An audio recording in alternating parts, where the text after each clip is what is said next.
নমস্কার বন্ধুরা, welcome to ইউনিকন। তো বন্ধুরা, এই ভিডিওতে আমরা কথা বলবো কলকাতা নাইট রাইডার্স নিয়ে। কলকাতা নাইট রাইডার্সের কোচ নিয়ে আপডেট তোমাদেরকে কালকেই দিয়েছি, যেটার এখনো অবধি অফিসিয়াল অ্যানাউন্সমেন্ট তো আসেনি। তবে অভিষেক নায়ারই কিন্তু কলকাতা নাইট রাইডার্সের হেড কোচ হতে চলেছেন, এবং সেটা নিয়ে অবশ্যই মিক্সড রিয়াকশন। কেউ কেউ বলছে ভালো আছে, কেউ কেউ বলছে খুব একটা ভালো হলো না। আর নিঃসন্দেহে এটা হওয়াটা স্বাভাবিক ব্যাপার, কারণ কলকাতা নাইট রাইডার্স আর কি রিসেন্ট টাইমে খুব একটা সাফল্য কিন্তু পায়নি 2024 সাল বাদ দিয়ে দিলে। আর 2024 সালের কেকেআরের সাফল্যের পেছনে গৌতম গম্ভীরের মতো একটা মানুষের বিশাল বড় ভূমিকা ছিল। নো ডাউট শ্রেয়াস আয়ারও ক্যাপ্টেন্সিপ ভালো করেছিল, তার সঙ্গে গৌতম গম্ভীর ডেফিনেটলি যে সিদ্ধান্তগুলো নিয়েছিল সেগুলো কিন্তু কেকেআরকে হেল্প করেছিল। বাকি সময় কিন্তু কলকাতা নাইট রাইডার্সের ম্যানেজমেন্ট অনেকটা উইক থেকেছে, পেছন থেকে ভেঙ্কি মাইশোর দলটাকে চালিয়েছে। এবং অভিষেক নায়ার দারুণ কোচ হতে পারে, সেই বিষয়ে সন্দেহ নেই। মেন্টর ভালো হতে পারে, সেই বিষয়ে সন্দেহ নেই। বাট স্ট্র্যাটেজিক্যালি অভিষেক নায়ার কতটা ভালো হবে সেই নিয়ে প্রশ্ন আছে। কোচ বা মেন্টর বলতে আমি বলছি প্লেয়ারদের সঙ্গে 1v1 ভালো কাজ করতে পারে, প্লেয়ারদেরকে তাদের ভুলগুলো শুধরে দিতে পারে, যেগুলো নিয়ে আগেই কথা বলেছি যখন অভিষেক নায়ারের আর কি ভিডিওটা বানিয়েছি তখন। কিন্তু স্ট্র্যাটেজিক্যালি হয়তো সেই জায়গাতে অভিষেক নায়ার কি করবে সেই নিয়ে প্রশ্নটা থেকেই যাচ্ছে। এবার সেখানে অভিষেক নায়ারকে হ্যাঁ অবশ্যই আগে সুযোগ দিক, তারপর আমরা বলতে পারবো যে কি করছে না করছে। কিন্তু অভিষেক নায়ারকেও কি পুরোপুরি স্ট্র্যাটেজি বানাতে দেওয়া হবে? ভেঙ্কি মাইশোর তাতে ইনভলভ হবে না এটা গ্যারেন্টি দিয়ে কি বলা যায়? অবশ্যই বলা যায় না, কারণ ভেঙ্কি মাইশোর হয়তো নিজে ইনভলভ হবে বলেই অভিষেক নায়ারকে কোচ বানিয়েছে, এবং কোনো বড় নামের কাউকে আনছে না ম্যানেজমেন্টে। কারণ 2024-এ যখন গৌতম গম্ভীর ছিল, ভেঙ্কি মাইশোরের কিন্তু ইনভলভমেন্ট ছিল না, শুধুমাত্র ম্যাচের শেষে আসতো, কিছু বক্তৃতা দিতে চলে যেত। বাট যখনই গৌতম গম্ভীর নেই, তুমি যদি লাস্ট কিছু সিজন দেখো সেখানে কিন্তু ভেঙ্কি মাইশোরের রীতিমতো ইনভলভমেন্ট দেখা যায়। এবার এখানে ব্যাপারটা হচ্ছে শাহরুখ খান কিন্তু তাকে রীতিমতো ট্রাস্ট করে, মেবি বিজনেসে লাভ দিচ্ছে সেই জন্য।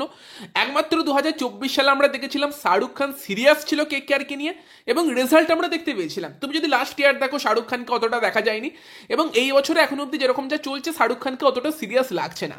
ভেঙ্কি মাইশোর হয়তো একটু সিরিয়াস হয়েছে, কারণ কখনো সঞ্জু, কখনো কেএল বা কখনো ঈশান কিষানের সঙ্গে কথাবার্তা চালিয়েছে, যেটা দেখাচ্ছে যে ভেঙ্কি মাইশোর একটু সিরিয়াস তো আছে। বাট ভেঙ্কি মাইশোর যদি সবসময় নাক গলায় স্ট্র্যাটেজিতে, সেটা সবসময় হেল্প করবে না, কারণ যারা ম্যানেজমেন্টে আছে তারা ক্রিকেটটা তার থেকে বেশি বোঝে, সেটা একটা ব্যাপার থাকছে। তো সেখানেই যদি অভিষেক নায়ার হেড কোচ হতো এবং একটা বড় নামের কেউ মেন্টর হিসেবে আসতো, যে স্ট্র্যাটেজি বানাতো, ফরেন প্লেয়ার যারা বড় লেভেলে ক্রিকেটটা খেলেছে তাদের সঙ্গে ভালো সম্পর্ক থাকতো, সেই বিষয়টা হয়তো সুবিধাজনক হতো। তো যাই হোক, সেটা তো এখন আর কিছু করার নেই, সেই নিয়ে কোনো খবর বেরিয়ে আসছে না নতুন কেউ আসবে কিনা। কিন্তু আমার মনে হয় তোমার কোচ অভিষেক নায়ার হলেও ক্যাপ্টেন ভাই রাহানেকে সরাতে হবে। রাহানেকে অ্যাজ এ প্লেয়ার রেখে দিক, অসুবিধা নেই। ক্যাপ্টেন রাহানে কোচ অভিষেক নায়ার হলে সাকসেস পাওয়া কিন্তু রীতিমতো চাপের ব্যাপার হতে পারে। কেউ রোহিত শর্মার নাম জুড়ে দিচ্ছে, অভিষেক নায়ারের সঙ্গে ভালো সম্পর্ক আসতে পারে, বা কেউ সঞ্জু স্যামসন, কেএল রাহুল এইসবের স্বপ্ন দেখছে। তবে যদি দিনের শেষে রাহানে ক্যাপ্টেন থাকে, আমার ভাই ডাউট আছে কেকেআর ভালো কিছু করবে বলে। কারণ যতই শ্রেয়াস আয়ারকে নিয়ে মানুষ বলুক না কেন যে কেকেআর টাকার জন্য ছেড়েছে, সেটা সত্যি কথা, বা কেকেআর ছাড়ার পর কেকেআরকে নিয়ে এমন কিছু কথা বলেছে যেগুলো হয়তো না বলতে পারতো। কিন্তু দিনের শেষে তুমি যদি শ্রেয়াস আয়ারের 2024-এ ক্যাপ্টেনশিপ দেখো, সেখানে শ্রেয়াস কিন্তু নিজের আগে দলকে রেখেছিল, যেটা শ্রেয়াসের সব থেকে বড় গুণ ছিল। সে কিন্তু নিজে আউট অফ পজিশন ব্যাট করেছে, এবং মাঠের মধ্যে বোলিং চেঞ্জ সেগুলোও তার গৌতম গম্ভীর করে দেয়নি। গৌতম গম্ভীর টিম বানাতো, ব্যাটিং অর্ডার সাজাতো, সেগুলো শ্রেয়াস করেছে এবং পারফেক্ট করেছে। কিন্তু সেখানেই তুমি যদি লাস্ট ইয়ার অজিঙ্কে রাহানের ক্যাপ্টেনশিপ দেখো, সেখানে বৈভব অরোরার মতো বোলারকে পাওয়ার পেতে এক ওভার করিয়ে তাকে দিয়ে ডেথে বল করাচ্ছে, কি ব্যাটিং অর্ডারে মাথায় ঢুকছে না। শুধুমাত্র একটা জিনিসই কনস্ট্যান্ট ছিল, সেটা হচ্ছে অজিঙ্কে রাহানের নিজের ব্যাটিং পজিশন। অজিঙ্কে রাহানে নিজে 3 নম্বরে ব্যাট করেছে, এবং সেখানে হয়তো বাইরে থেকে দেখে মনে হতে পারে অজিঙ্কে রাহানে দারুণ ব্যাটিং করেছে, রান করেছে, কিন্তু তুমি যদি ওভারঅল পিকচারটা দেখো, কেকেআরকে হেল্প করেনি সেটা। কারণ অজিঙ্কে রাহানে পাওয়ার প্লেতে 3 নম্বরে যখন ব্যাট করতে এসেছে, সব থেকে বেস্ট কন্ডিশন, ইডেনের মতো হাইওয়ে পিচ, সেখানে রান করে গেছে বা বাইরেও রান করেছে।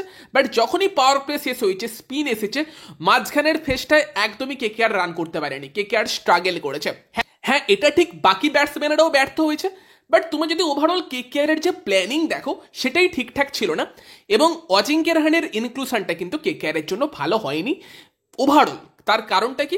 কেকেআরের যে টিমটা ছিল তার আগে লাস্ট ইয়ারের, সেই টিমে শ্রেয়াস ব্যাট করেছে কখনো 4-এ কখনো 5-এ, যেটা ঠিক ছিল।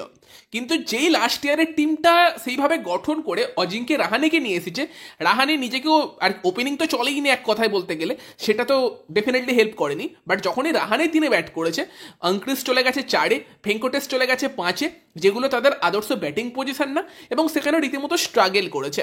রাহানে তো নিজেও ওপেন করতে পারতো যখন ওপেনিং ভালো হচ্ছিল না, চলছিল না ওপেনিং কেকেআরের, ভেঙ্কটেশকে 3-এ নিয়ে আসতে পারতো, সেখানে ভেঙ্কটেশ ভালো করতে পারে কি দেখতে পারতো, সেগুলো কিন্তু কিছুই ট্রাই করেনি। এবং এখন দেখছি আমরা রাহানে একটা 100 রান করার পর এইরকম বক্তব্য দিচ্ছে সে অস্ট্রেলিয়াতে খেলা ডিজার্ভ করতো, কারণ সে এক্সপিরিয়েন্স প্লেয়ার।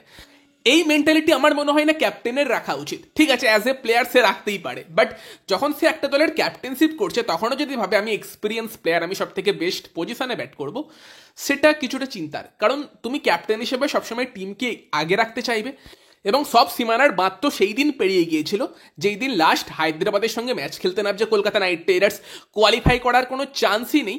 তারপরও লুবনিত সিসোদিয়ার মতো একটা প্লেয়ারকে কেকেআর সুযোগ দিল না। সেই কুইন্টন ডিকক, সেই রাহানে নিজের পজিশনে ব্যাট করলো, এবং সব থেকে বড় হারের সম্মুখীন কিন্তু কলকাতা নাইট রাইডার্স সেই দিন হয়েছিল। তো যদি রাহানে এবং তোমার অভিষেক নায়ার জুটি কলকাতা নাইট রাইডার্সের দায়িত্ব সামলায়, সেখানে ভাই মুশকিল আছে ভালো কিছু হওয়া। ব্রাভোরও সাপোর্ট থাকবে রাহানের দিকে, অভিষেক নায়ার অবশ্যই সে ভালো কোচ, সেটা নিয়ে সন্দেহ নেই, বাট মুম্বাই কানেকশনটা আছে অজিঙ্কে রাহানের সঙ্গে, সেই জিনিসটা কিন্তু যদি না হয় সেটা বেটার হবে। আমি তো চাইছি কেএল রাহুল বা সঞ্জু স্যামসন যে কেউ আসুক, তুমি এবার বলতেই পারো কেএল বা সঞ্জুর আইপিএলে সাফল্য কোথায়, সেটা হয়তো সেইভাবে নেই, কিন্তু আমার মনে হয় তারা রাহানের থেকে বেশি টিমের জন্য করতে পারে। রাহানেকে definitely as a opening batsman রেখে দিতে পারে কলকাতা নাইট রাইডার্স, এখনও ক্লাস আছে, কোয়ালিটি আছে, সেই নিয়ে কোনো সন্দেহ নেই।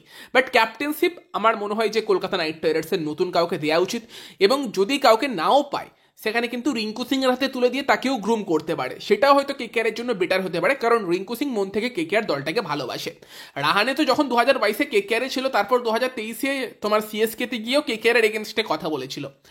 তো সেই ব্যাপারগুলো থাকছে। আমার তো এটাই পার্সোনালি মনে হয় যে কলকাতা নাইট রাইডার্স আর যাই করুক না করুক, যদি অন্য কাউকে নিয়েও নাও আসে, তারপরও ক্যাপ্টেনের চেঞ্জটা কেকেআরের জন্য অবশ্যই করা দরকার।